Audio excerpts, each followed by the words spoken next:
Olá, amigos da AME Brasil.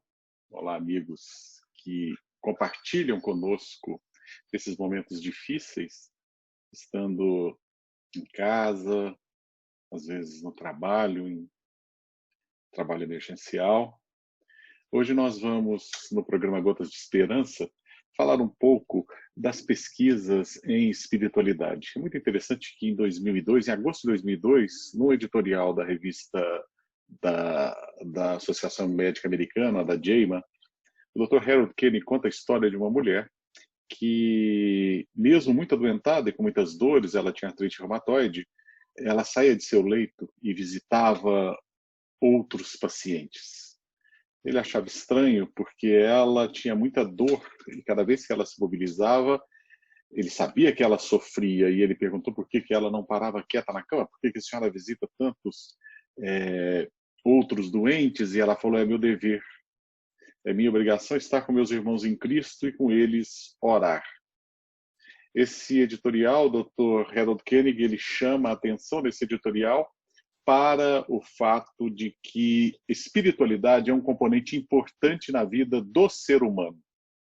É um componente tão importante e as pessoas da área de pesquisa e da área médica foram sendo envolvidas por essa importância que vem desde muito tempo atrás, que o número de pesquisas sobre espiritualidade, a importância da espiritualidade na prática médica, não parou mais. A gente pode observar nesse slide como o número de pesquisas, que vem lá desde 1837, como foi crescente. Aqui é tirado da PubMed. A gente vê aqui usando esses dois termos, Spirituality Your Religion and Health. E aí, contando o número de artigos, nós vemos como cresceu. E como cresceu bastante da década de 2000 para cá. O Brasil, graças a Deus, é um dos líderes de pesquisa em espiritualidade. Nós temos grandes pesquisadores nessa área e a gente tem um papel de liderança interessante. Quando nós vemos a importância disso e para o ser humano, percebemos em alguns estudos, por exemplo, esse estudo de Maruta, ele mostra que houve uma associação direta entre pessimismo, desesperança e risco de doença cardíaca. Então, um estudo de 30 anos, acompanhou pacientes durante 30 anos, relatou que o estilo de vida pessimista teve associação significativa com mortalidade. E como nós estamos vivendo momentos de pessimismo, a gente é bombardeado com notícias que nos deixam ansiosos e tendemos a ficar pessimistas, né? Esse estudo aqui é interessante. Deixa eu só ajustar aqui o tamanho da tela para que isso. O estudo buscou variáveis que influenciaram a mortalidade em homens acima de 55 anos que se submeteram à cirurgia cardíaca, ou seja, cirurgia cardíaca é uma cirurgia de grande risco. E esse estudo que foi conduzido pelo Oxman, ele pegou homens acima de 55 anos de idade, pré-idosos como eu. 2 das 5 principais variáveis relacionadas com o índice de mortalidade em 6 meses foram suporte social, e isso é algo muito importante, e suporte religioso, que aqui fala a respeito do papel da religião. Aqueles que professaram que não tinham qualquer força ou conforto na religião, naqueles, né?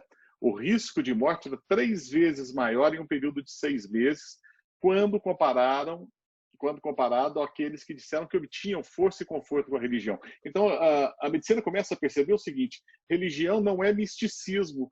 Pode ser misticismo para que pessoa que não tem crença nenhuma. O que é interessante é que uma boa parte dos médicos tem religião. Mas para aquele que tem religião, a religião é um fator importante na saúde. Aqueles que não participavam de atividades de grupo tinham chance de morte em 6 meses, 4 vezes maior quando comparado com aqueles que participavam. Então, para a gente ter uma noção de como a religião ela tem um papel interessante, um papel importante.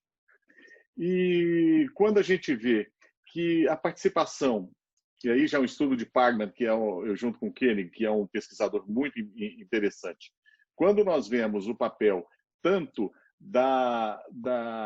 do grupo de suporte e conforto de crenças religiosas, quando você mede em testes, cerca de 25% daqueles que indicaram não ter qualquer participação em grupo e também não obterem conforto e suporte oriundo de crenças religiosas, eles morreram nos 6 meses decorrentes da cirurgia. Entre aqueles que indicaram tanto participação em grupos de suporte e conforto em crenças religiosas, somente 4% deles morreram 6 meses após a cirurgia. Eu não vou continuar na leitura dessa segunda frase, porque eu vou lembrar um estudo muito interessante que saiu na revista Demographics, de 1999, que demonstrou que aquelas pessoas que têm uma religião, elas têm uma sobrevida de até 12 anos maior em relação às que não têm. Estranho isso, né? Isso chama a atenção, e chama a atenção de pesquisadores. O que a religião faz? Qual é o fator que a espiritualidade da pessoa tem sobre a saúde? Esse estudo de Berman vai na mesma linha, mostrando, é um relatório já muito antigo, né, de 26 anos atrás, 700 mil mortos ao ano nos Estados Unidos, com mais de 55 anos de idade, 35 mil morrem no ano seguinte à morte do cônjuge. Ou seja, aqui mostrando um outro aspecto, a tristeza, o abandono, a perda do cônjuge é um fator que pode influir na mortalidade. E esse é um estudo mais antigo, mas é muito bonito esse estudo, que é o estudo de Rees, publicado em 1967, em que eles mostram que o grupo de viúvos, a mortalidade, na verdade, ela é extremamente elevada. Nos 2 primeiros anos de viuvez, são fator de grande risco para a mortalidade.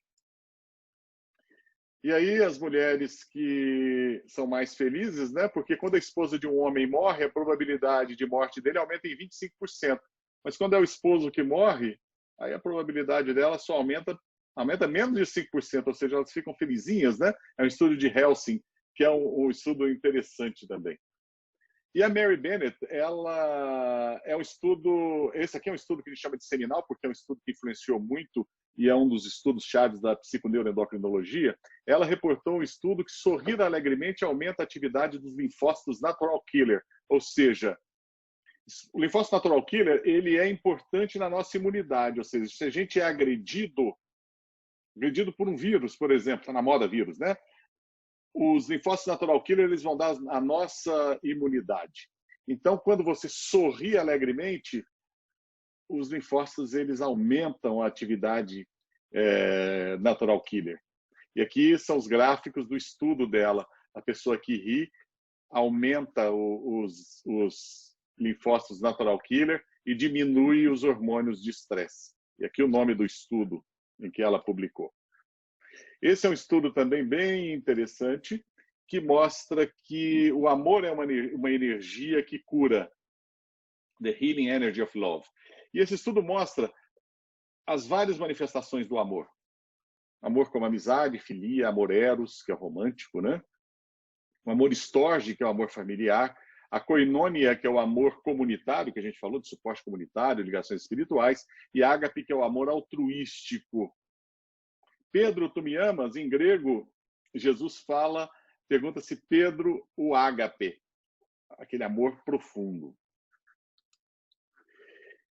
E cada uma daqueles tipos de amor é associado com desfecho positivo de saúde. Então, gente, o que a gente quer mostrar para vocês é que existem fatores muito além daqueles que a gente consegue estudar e a gente não consegue medir na medicina. Eu consigo medir o amor, fazer uma escala de amor, existem algumas.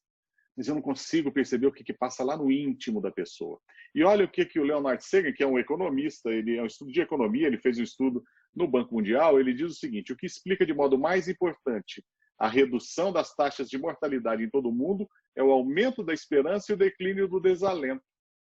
Ou seja, nós tivemos um aumento da sobrevida, uma redução das taxas de mortalidade em mortalidade infantil por questões sanitárias, mas a sobrevida maior é muito mais porque nós aumentamos a esperança. E então, voltando para o nosso vídeo, nós podemos dizer o seguinte: temos algo dentro de nós que as pessoas não conseguem explicar muito bem. Os grandes estudiosos não conseguem explicar muito bem. Mas eu queria contar uma historinha pequena de Alexis Carrel, Prêmio Nobel de Medicina em 1912. Alexis Carrel, ele visitou Lourdes, na França, com uma mulher doente de tuberculose. Marie Bailly, ela tinha tuberculose pulmonar, óssea, no peritônio, ou seja, ela estava em fase terminal de tuberculose. E ele chegou a dizer o seguinte: se Marie Bailly for curada pelas águas de Lourdes, eu abandonarei a medicina, disse ele, e entrarei num convento, virarei monge. Efetivamente, em 3 horas, Marie Bailly, exposta à água de Lourdes, ela que havia tido necessidade de ser medicada com efedrina em doses venosas para que o coração continuasse batendo, ela ficou completamente curada. E Alex Carrel, então, vai escrever mais tarde, em 1936, no seu livro O Homem, Esse Desconhecido, que o homem conquistou toda a Terra, o exterior, foi para o macro e para o microcosmo, mas não conhece a si mesmo. Nós temos uma força dentro de nós que nos move e que a medicina não consegue compreender. Por isso que a gente estuda espiritualidade, para ver que força é essa. O que surge de dentro de nós que pode modificar índices de mortalidade, pode nos predispor à doença. Não que a religião seja uma prescrição médica, mas é um componente do indivíduo. A espiritualidade é um componente do indivíduo. Somos seres espirituais. Essa é a mensagem. Somos filhos de Deus, herdeiros do Criador. E como filhos de Deus, a nossa identidade está nessa porção que o meu estetoscópio não ausculta, mas o meu coração consegue alcançar. Nessa comunhão. Somos, então, os filhos diletos do Altíssimo. Não esqueçamos disso. Em momentos muito difíceis, em que às vezes até a prece ela se torna difícil de sair, continuemos insistindo até que a nossa súplica saia do nosso coração e seja alcançada pelos bons amigos espirituais que levarão até Jesus o nosso pedido e receberemos imediatamente a resposta na forma de paz e de luz. Que Jesus nos abençoe.